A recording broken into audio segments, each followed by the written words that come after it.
In this video, I'm going to take a look at a contentious subject that has been debated ever since the dawn of photography. Is photography art or not? If you read dictionary definitions of what art is, it seems that photography really should be included, but traditionally it hasn't been, and I'll explain why.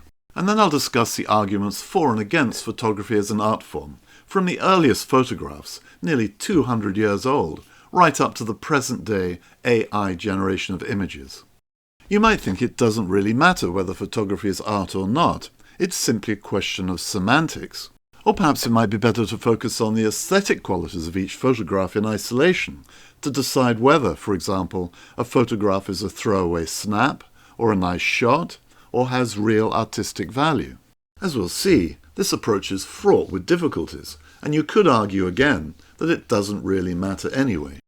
However, by the end of the video, I hope you'll be persuaded that this question is important and actually involves a fascinating series of heated debates with strong arguments on both sides. Furthermore, from a photographer's perspective, we can learn a great deal from studying how different artistic styles in the world of painting have influenced photography, and how photography in turn has influenced those styles. So, is photography art? A logical place to start is with the dictionary definition of art in the arts. According to the Oxford English Dictionary, art is the expression or application of creative skill and imagination, especially through a visual medium such as painting or sculpture. And the arts, as a creative activity, are primarily concerned with human culture. No mention of photography here. However, proponents of photography as art maintain that photography does involve the application of creative skill and imagination, using materials to create images, just as painters use materials to create their images. Photography has been a very important and highly influential visual medium since its invention nearly 200 years ago now, and it has given us an invaluable record of people, places, and events directly concerned with all aspects of human culture. Intuitively, it feels right to conclude that photography should be listed as an art form in dictionary definitions. So why isn't it? One reason is historical. Photography hadn't been invented when people started to debate and form opinions about what art is. Even when photography became more commonplace in the 19th century, skeptics argued that photographs weren't art. They were simply reproductions of reality, and worse, they were only reproduced in black and white. Some photographic studios in the mid-1800s did in fact hand-colour prints, but was this any more creative than painting by numbers? Talking about black and white photographs, it's an irony of today's digital high-definition, vividly coloured world that some people now feel that monochrome images are more artistic than colour photographs. Anyway, in the early days of photography, while the great and the good of the art world could admire the technical skills of the photographer in creating images using chemical concoctions, the photographs produced were not generally considered art. If anything, photographs were in competition with art, and at best only mimicked art, and this view has stuck in some quarters. A second reason why photography is typically not included in definitions of art has to do with semantics. When we talk about art, or works of art, or art classes, for example, we are generally only talking about painting and drawing and sculpture. It reflects the way we describe and assign easy-to-remember labels to everyday things. This labeling is seen in other creative areas, for example in the music industry. To paraphrase Pete Townsend of The Who, when he was asked in an interview whether he considered his music as an art form, he replied, "It's not so much an art form, it's rock and roll." Similarly, if you ask professional photographers if they are artists, the vast majority would probably say no, we're not artists, we're photographers. That's the vast majority of photographers, but there are important exceptions, most notably the American photographer and modern art promoter Alfred Stieglitz, who perhaps did more than anyone else to promote photography as an art form. Stieglitz saw himself first and foremost as an artist, and we'll hear more about him later. Whether or not professional and amateur photographers see themselves as artists, are they actually creating art? This is a particularly pertinent question, given the staggering number of photographs taken these days with mobile phone cameras. Around 5.3 billion photos are taken every day. The vast majority, 94%, are taken on phones. In total, it's estimated that there are around 14.3 trillion photos in existence. When you click a button on your phone to take a photograph, are you expressing and applying creative skill and imagination, or not? Are all these photographs art, or are they simply snaps? For some critics, all these photographs are indeed simply snaps, and the people snapping shots on a phone, they're not artists, they're not even photographers, they're just mobile phone users. The counter-argument to all this is that every picture, regardless of who took it, how it was taken, and how it's shared with others, electronically or in print, every picture tells a story. The images produced may not be part of an artistic endeavour. The creativity applied may be on a subconscious level, an essentially instinctive or reactive, rather than proactive process. Nevertheless, the shots do reflect someone's imagination, a desire to capture the moment, and they are very much concerned with human culture. It's fair to say that some mobile phone images are extraordinarily creative and beautiful and imaginative. What's more, simply because you're using a mobile phone camera rather than what could be called a proper camera, that doesn't prevent a photograph from being considered as art. But we're still faced with the question of deciding whether a particular photograph is, in fact, a work of art. How on earth can we categorize trillions of photographs individually into throwaway snaps, nice photographs, or valuable works of art? It would be good if there was a filter to help us decide what photographs are and are not works of art. The most conventional filter is an aesthetic filter, where a particular photograph is accepted as a work of art because of its aesthetic qualities. What do we mean by aesthetic qualities?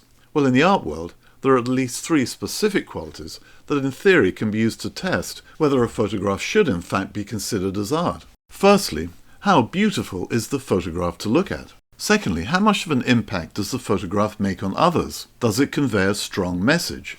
And thirdly, what contribution does the photograph make to the art world? How important and valuable is that contribution? I'll go through each one in turn, starting with how beautiful a photograph is to look at, because to some, photography of art is all about the beauty in an image. If a photograph is very beautiful, it is art. You'll see this quite a lot in discussions of photography as art. What a beautiful photograph! What a great piece of art! Yet there are a couple of problems with this beauty is art conclusion. Number 1, beauty is in the eye of the beholder. What one person finds beautiful, someone else may not. The second problem with the beauty is art conclusion is that for some people, a photograph doesn't have to be beautiful at all to be a great work of art. Quite the contrary, it can actually be shocking, disgusting, the very antithesis of beauty. Indeed, some influential modern artists of their day have deliberately set out to rebel against conventional norms, including pretty pictures and romantic styles. This photograph of the Beatles is a case in point. Bored with saccharine Fab 4 shots, the Beatles apparently were chuffed with this photograph. It was printed on an album cover that was ready for release in the United States until someone chickened out and each album sleeve was covered up. All this begs the question, if you're trying to rate the aesthetic qualities across a vast range of photographs, how can you compare photographs taken in a fashion shoot, for example, with photographs taken on a battlefield? A photograph's aesthetic qualities are not always about how beautiful that photograph looks. Maybe a better way of deciding if a photograph is a work of art is not its beauty, but its impact on others. You could argue that what elevates a photograph from a snap to a work of art is when that photograph has a strong visual impact on other people. It impacts people emotionally. It gets them thinking. They don't necessarily need to like it or think it's beautiful, but it does have an impact. This is certainly the argument put forward for photography as art by people like Alfred Stieglitz. With his photographs of clouds, taken in the 1920s and 30s, for example, Stieglitz wanted to draw people's attention to the abstract qualities of the clouds and the feelings those clouds evoked, rather than simply looking at the photographs as photographs of clouds. He had a point. People do look up at clouds and imagine faces and other things, and showing photographs of clouds in art galleries helped to encourage people's imagination, which is, after all, one of the objectives of presenting works of art in public. Photographs can also generate strong feelings and emotions of other kinds. If you go back to the early days of photography, it wasn't long before people stopped marveling at the technology and skills that produce photographs, and they started to focus on the actual content of the photographs themselves. There are many famous early photographs whose content did have a strong impact on people, and in some cases motivated the public and politicians to take action. I'll show you a few. Roger Fenton's photographs from the Crimea War in 1855 helped to change English public opinion of that war. When people saw the conditions the soldiers had to endure, and the barren landscape they were fighting in, the public started to question not only how the war was being managed, but what it was being fought for. A completely different use of photographs also helped to change the public's opinion in England, this time of Queen Victoria and her German husband. Victoria and Albert's patronage and support of photography gave the public the opportunity to see more intimate portraits of the royal family for the first time, and this helped to improve the couple's popularity, which wasn't always so high. At the other end of the social scale, photographs of inner-city slums, such as those taken by Mulberry Bend in New York City in the 1880s, helped to highlight issues of poverty and crime and encourage investment into those areas. There are many, many more photographs over the years that have left a very strong mark on the human psyche, as this website, for example, documents. These and other famous photographs certainly convey strong messages, but are they really works of art? They are rightly considered classic and influential photos today, but they still look more like reportage to some people, a form of photojournalism by people paid to take photographs, not the work of artists. This brings us on to the third part of the aesthetics equation, and that is whether or not photography has made an important and valuable contribution to the art world. By valuable, I don't mean monetary value, I'll get onto that later. I mean whether photography has added value to the art world in a creative and an imaginative way. If you study the history of art back to around the 1880s, you'll find that photography did indeed add value to the work of some of the most influential painters of that era. This is a big subject that deserves another video, but to take one example, photographs of moving objects, most notably horses in motion, added to painters' understanding of how horses' legs actually moved. Painters have been getting this wrong for centuries.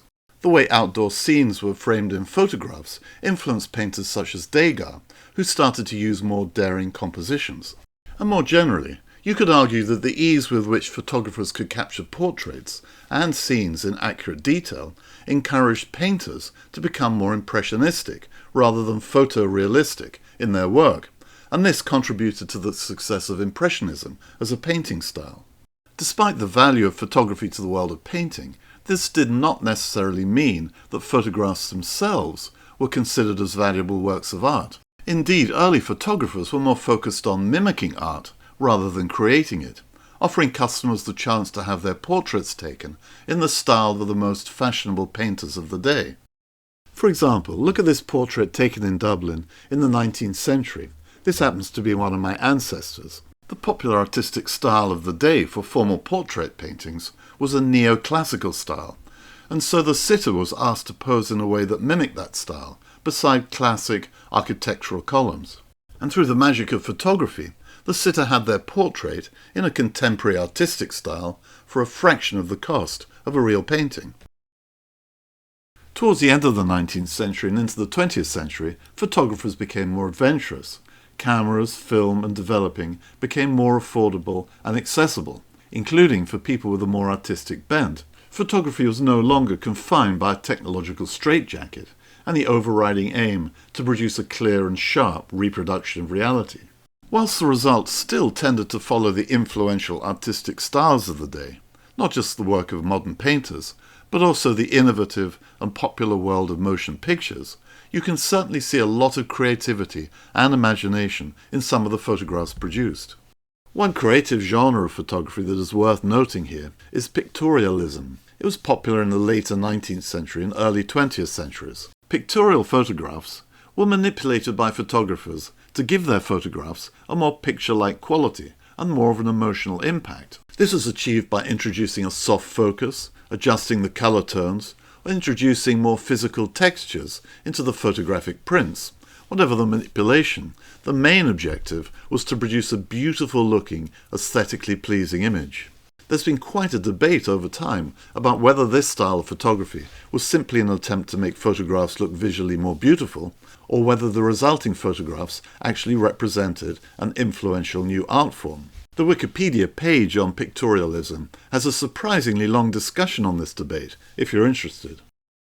One significant conclusion from the debate is that you can match artistic styles in photography to the wider developments of the day. For instance, the focus on beauty during times of peace and prosperity, and a darker, more disturbing perspective during times of war and economic depression.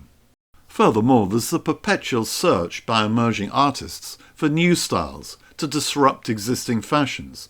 These kinds of developments influence the prevailing art styles of the day, not just paintings, but also photography. You can take any one of these artistic styles and movements and show how photographers have reflected contemporary fashions in their work. Here are a few examples. This is too big a subject to do justice in this video. It's best covered in a separate discussion. What I will cover later in the video is the influence that photography has on these art styles. So that's aesthetics. Whether you think a photograph is art, based on some kind of aesthetic filter, well, it all boils down to personal taste. And different people can have such different tastes and views on what, for instance, is beautiful, enjoyable, valuable, or important, and therefore whether a photograph is art or not. Perhaps the only true arbiter of taste when it comes to photography and art is money.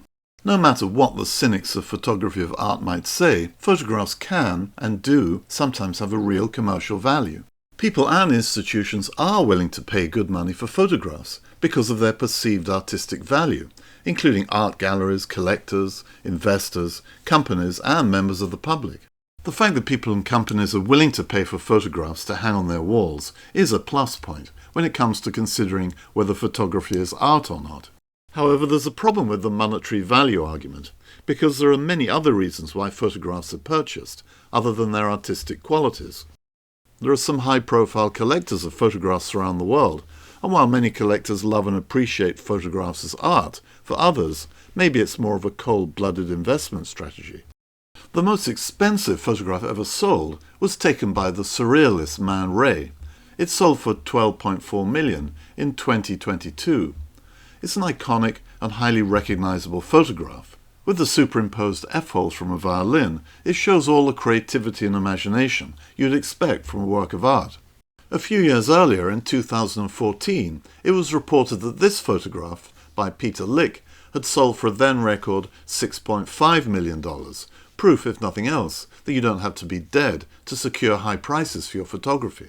The photograph and the price it allegedly sold for, there is some dispute about the sale, created a storm of arguments online.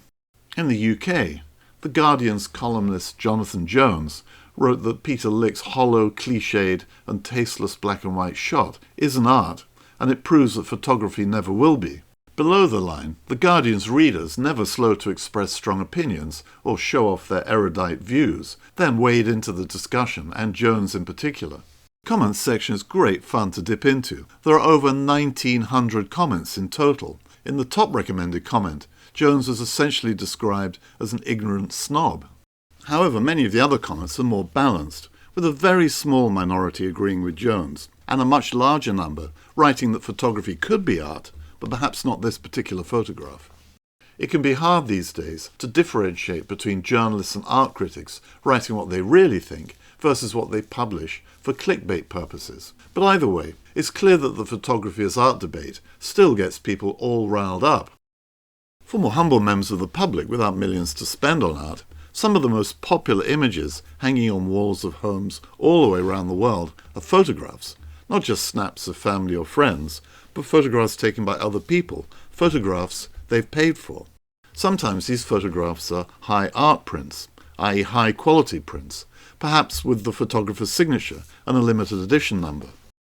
Alternatively, people buy posters with photographs and graphically designed borders and text, such as the name of a person in a portrait, or the name of the location of a landscape, or the name of a show or event or whatever.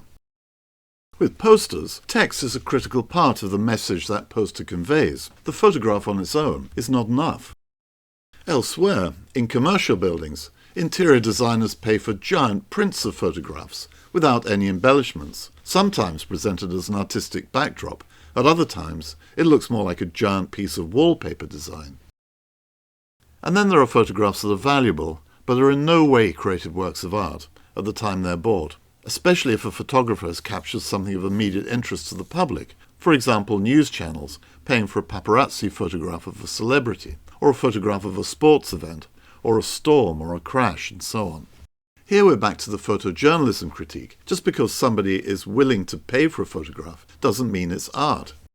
The photography as art's retort to this critique is wait and see. Over the years, photos taken by photojournalists can become part of the historical folklore, a key part of human culture, a snapshot in time of someone or something that has great historical importance. Some photojournalists are very creative and imaginative in their work, and their best photographs do have an artistic feel. On the other hand, many famous old photographs are not particularly creative, but there's no denying their historical value. In June 2011, this tin-type portrait of Billy the Kid by an unknown photographer sold for $2.3 million. In conclusion, it's not just the creative and imaginative photographs that are worth a lot of money. So where does this leave us? How can we determine the artistic value of a photograph? Maybe it's best to look for help from the world of painting and sculpture. When an art critic looks at a painting or a sculpture, one of the first questions they typically ask is, who's the artist? The reputation and importance of the artist can have a big influence on how people assess the quality and the value of a piece of art. The content is important, but so is the artist's name. You could argue that if you want to decide whether a photograph is art, a good place to start is the reputation of the person who took that photograph. This can sound like a self-fulfilling prophecy, but it makes sense in a way. Famous photographers are famous because they've taken famous photographs. Their photographs are considered to be works of art because enough people think they are works of art. And their photographs are valuable because people are willing to pay good money for them. This approach also helps to deal with the issue that some people have with some famous photographs, namely, I could have taken that photograph, it's nothing special. The answer, to put it bluntly, is that you didn't take it and you're not famous. The fact that people are willing to pay for photographs brings us on to another contentious issue about photography as art. When photographs are reproduced or reprinted in large numbers, are those prints really art? Wouldn't it be more accurate to say that the original image and the first print is the work of art, but all subsequent reproductions and prints are simply copies? After all, we all know how reprinting on paper can change the details, contrasts, textures, and colours of the original photograph. This argument is easily countered by looking at the art of just one acknowledged old master, Albrecht Dürer. Dürer created the most wonderful woodcuts, which were used to make prints that were, over the centuries, sold in large numbers. Nobody could seriously claim that Dürer's prints are not art, or the prints made by many other artists across the centuries are not art, even if they're badly reproduced. Or in the case of this woodcut, the details were changed between prints. And in literature, the first editions of famous books are typically more valuable, but that doesn't mean later editions of the same books are not equally great works. It is, however, important and relevant to consider the difference between the original photograph and how it's presented or printed for another reason, and that's the widespread use of image processing software to manipulate a photograph's appearance. Image processing has far-reaching implications for photography as art, even more so with the increasing use of AI, where people can create a brand new image from a mix of different images. We first saw the application of image processing as long ago as the mid-1800s, with added vignetting and hand-tinted photographs, for instance. Then the image manipulation of pictorial photographs, and of course the doctoring of photographs for political purposes. But today, we're talking about the electronic, computerized manipulation of images. There's no doubt this is a creative process, taking a raw image and then creating something different from that image to suit the photographer's imagination. So is this the artist at work? I know some people do not like how photographers, professional and amateur, manipulate photographs, even subtly. They prefer to see the originals, demonstrating the skills of the photographer and their gear. Alfred Stieglitz was one of the most famous people who held this view, and he articulated his feelings very clearly in this quote. While he considered photography to be an art form, to him the manipulation of photographs, witnessed in pictorial images, was a sham. Even worse than that, you could argue, is where somebody who may not even be the original photographer has created an entirely new photograph using AI out of a different mix of photographs. Some of the results can be stunningly, fascinatingly beautiful, full of artistic creativity and imagination. The curious thing here, the irony, is that you might well consider that these AI-generated images are art, but are they really photographs? Have we reached a point where art is being produced from photographs, but the art is not actually a single photograph? It's a mix, a collage of images. Is this so very odd in the art world? No, not at all. Take a look at this famous pop art work by Richard Hamilton from 1956. It's a collage of photographs, or paintings by Andy Warhol that are clearly based on photographs. Or the much more recent artwork by Gilbert and George, again incorporating photographs into acknowledged works of art. These works of art are made up of photographs, but they're not photographs, the ultimate intermingling of modern art and photography. Not long ago I was walking through the Tate Modern, testing a new lens, when I came upon this exhibit. It's Marcel Duchamp's famous so-called ready-made sculpture from 1917. There are people who say that ever since this urinal was exhibited in an art gallery, anything can legitimately be considered to be art, or not, depending on your personal taste. The reality is that there's no great single overruling arbiter of what art is, even though there are some pretty opinionated artists and art critics. Some might enjoy René Magritte's view, he of the "this is not a pipe" fame. Magritte believed that the purpose of art is mystery, especially modern art, and you could argue that with photographs there is no mystery, just a reproduction of reality. But then it's fair to say that many famous paintings and sculptures are not mysterious in any way. And at the same time, some photographs can be very mysterious, or strange, or unsettling. Personally, I think you'd have to be seriously snobby not to accept that photography is an art form, even if not all photographs can be considered to be works of art. As we've seen, there are historical and semantic reasons why photography is not always listed in definitions of art. But given it's nearly 200 years since the first photograph was developed, I think it's about time the importance of photography to human culture and to the arts is fully recognized, and those definitions are brought up to date.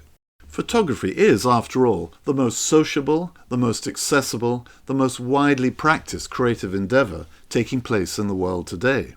To ignore that fact is to deny millions and millions of people who enjoy the creative process of taking photographs on phones and cameras, including all those who use their imagination to post-process photographs and share the results with others.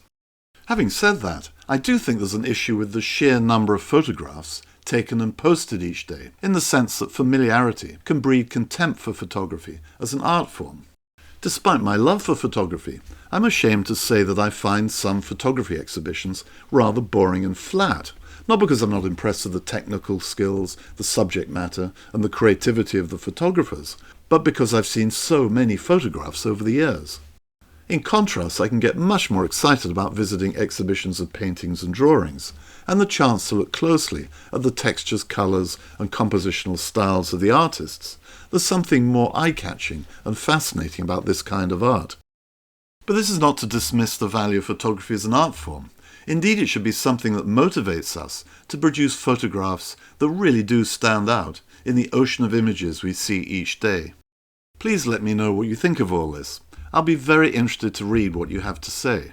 And I'm planning to post more videos on what we can learn from the relationship between photography and different artistic styles. So please subscribe if you haven't already done so, and look out for those videos. Until the next time, all the best.